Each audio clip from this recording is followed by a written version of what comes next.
অপরাধের তালিকা ছিল ৬টি। ১ নাম্বার আবু লাহাবের অপরাধের তালিকার ভিতরে ছিল সহিহ ইবনে খুজাইমা হাদিস নাম্বার ১৫৯।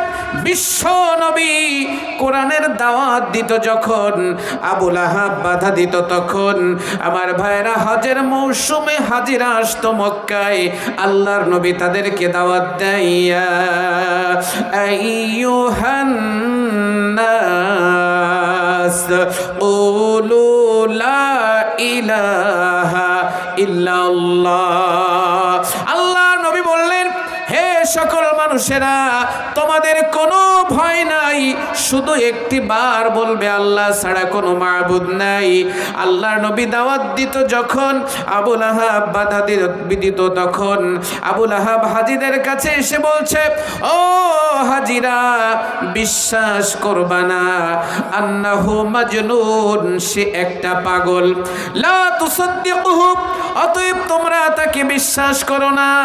হাজিরা বলছে, পাগল যদি হবে পরনে থাকবে চট, চুলগুলো থাকবে এলোমেলো কিংবা মাথায় জট, কিন্তু এটা কোন ধরনের পাগল?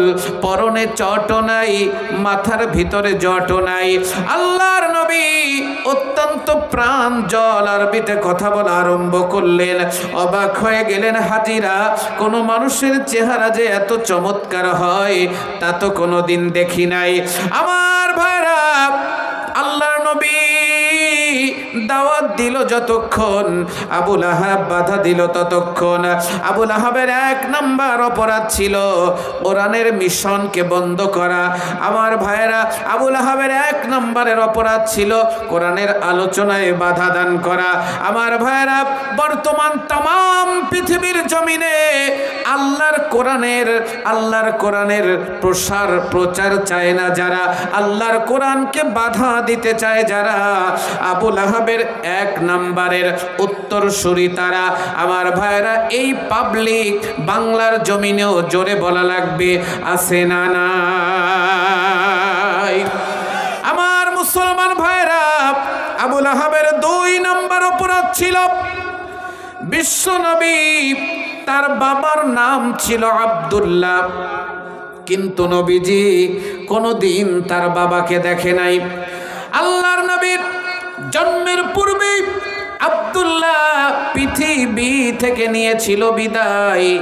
আমার ভাইরা, বিশ্বনবী একদিন জেদ ধরলেন, সকলের বাবারা আসে, আমার বাবা কেন আসে না?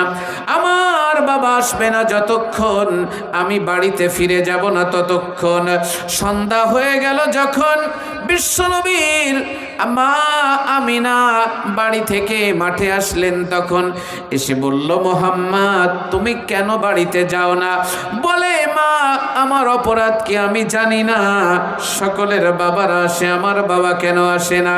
আমার বাবা আসবে না যতক্ষণ আমি বাড়িতে ফিরে যাব না ততক্ষণ। আমিনা বলে, মুহাম্মদ তোমার বাবা এমন দেশে গিয়েছে যে দেশে গেলে আর ফিরে আসা যায় না, অতএব তুমি অভিমান করো না। আমিনাও কান্দে, নবীজিও কান্দে। আমার ভাইরা আব্দুল মুত্তালিব বলে, আমিনা তুমি মা হয়ে এভাবে কাঁদলে চলবে না। তাহলে বোঝা গেল বিশ্বনবীর কলিজায় বাবার জন্য বিশাল আফসোসের একটা জায়গা ছিল।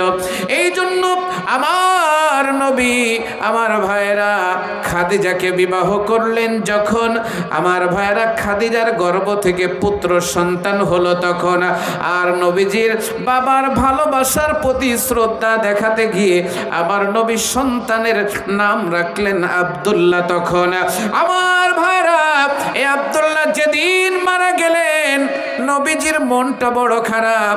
এই সুযোগ নিয়ে নিল আবু লাহাব। আবু লাহাব মক্কার মানুষের দরজায় গিয়ে বলল, মক্কাবাসী তোমাদের আর কোনো ভয় নাই, মুহাম্মদ মুহাম্মদ মরার পরে তার নাম মুখে নেওয়ার মতো আর কোনো মানুষ নাই। মুহাম্মাদের সর্বশেষ যে পুত্র সন্তান ছিল গত রাত্রে সেও মারা গেল, মুহাম্মদ নির্বংশ হয়ে গেল, মুহাম্মাদের নাম নিশানা মুছে গেল। কিন্তু পৃথিবীর 250 কোটি মুসলমানের নামের শুরুতে মুহাম্মাদের নামটা লাগানো, জোরে বলা লাগবে, আছে না নাই? আমার মুসলমানেরা, এই পৃথিবীতে ফেরাউন নিয়েছে বিদায়, নমরুদ নিয়েছে বিদায়, কারুন নিয়েছে বিদায়। আমি সাতক্ষীরা পারুলিয়াতে একটা বাড়িতে দাওয়াত খেতে গেলাম, নূর আলম নাম তার। আমার ভাইরা, 3টা কুকুরের মালিক তিনি, 3 দেশ থেকে এনেছেন ইম্পোর্ট করে। নাম রেখেছে, একটার নাম ডুয়েল, আর একটার নাম হলো ডিউক, আর একটার নাম হলো ট্যাবেল। আমি বললাম, চাচা দাওয়াত খাওয়াতে আনলেন আমাদেরকে, এগুলো কি? বলে, বাবা এগুলো হলো বিদেশি উন্নত জাতের কুকুর, এদের নামও লিখে রেখেছি সাইনবোর্ডে। আমি বললাম, চাচা আমার কাছে আপডেট ভার্সন আছে, নাম আপনি পাল্টিয়ে দেন। চাচা ডাক দিয়ে বলে, বলো কি নাম? আমি বললাম, বড়টার নাম রাখেন নমরুদ, মেজোটার নাম রাখেন ফেরাউন, আর তার ছোট যেটা ওটার নাম রাখেন কারুন। লোকটি এমন ভাবে রেগে গেল, বলে, না এরা শয়তান, বিশাল খারাপ লোক, এদের নামে আমার কুকুরের নাম রাখা যাবে না, কারণ আমার কুকুরের একটা প্যাস্টিজ আছে, ওটা পাঞ্চার হয়ে যাবে। তাহলে কুকুরের থেকে নিচে নামিয়ে দিলেন যিনি, চিৎকার করে বলেন কে তিনি? এই যে নমরুদ, ফিরাউন আর কারুন আর আব্দুল্লাহ বিন উবাই, এই 4টা ট্যাবলেট যদি আপনি এক গ্লাসের ভিতরে রাখেন, একটু পানি দিয়ে নাড়াচাড়া করেন, এক জাতের আমার ভাইরা মিক্সড একটা জিনিস তৈরি হবে। 4 শয়তানের সমন্বয়ে এক জাতীয় ভিটামিন তৈরি হবে। আব্দুল্লাহ বিন উবাই আর ফেরাউন, নমরুদ আর কারুনের 4টা মিলে যেই ফ্লেভার তৈরি হবে, এই 4টা ফ্লেভারের যত গুণ আমাদের স্বৈরাচার হাসিনা ওনার ভিতরে ছিল ততগুলো গুণ। চিৎকার করে বলেন ঠিক না বেঠিক? এই 5 আগস্টের পরে আমার তো এখন মনে হয় সাতক্ষীরা জেলায় কারো যদি মেয়ে সন্তান হয়, যদি বলে নাম রাখবো হাসিনা, তাহলে লোকেরা বাধা দেবে। হাসিনা নাম ওই ফিরাউনের মতো আর কেউ বাংলার জমিনে রাখবে না। জোরে বলেন ঠিক না বেঠিক? আমার কলিজার টুকরা মুসলমানেরা, ভালো করে লক্ষ্য করেন, কাম টু মাই পয়েন্ট। আমার ভাইরা, নবীজিকে ধামা চাপা দিতে চাইলো আর নবীজিকে ভাইরাল করে দিলেন আমার আল্লাহ। আমার ভাইরা ভালো করে লক্ষ্য করেন, আমার ভাইরা সেই সময় আবু লাহাবদের হাতে স্যাটেলাইট ছিল না, ইন্টারনেট ছিল না, আধুনিক যোগাযোগ মাধ্যম ছিল না। এই জন্য আবু লাহাব মানুষের দরজায় গিয়ে গিয়ে ঘুরে ঘুরে আমার ভাইরা বিশ্ব নবীর বিরুদ্ধে তথ্য সন্ত্রাস চালাতো, প্রোপাগান্ডা চালাতো, অপপ্রচার চালাতো। বর্তমান আবু লাহাবদের হাতে টিভি চ্যানেল, আবু লাহাবদের হাতে স্যাটেলাইট চ্যানেল।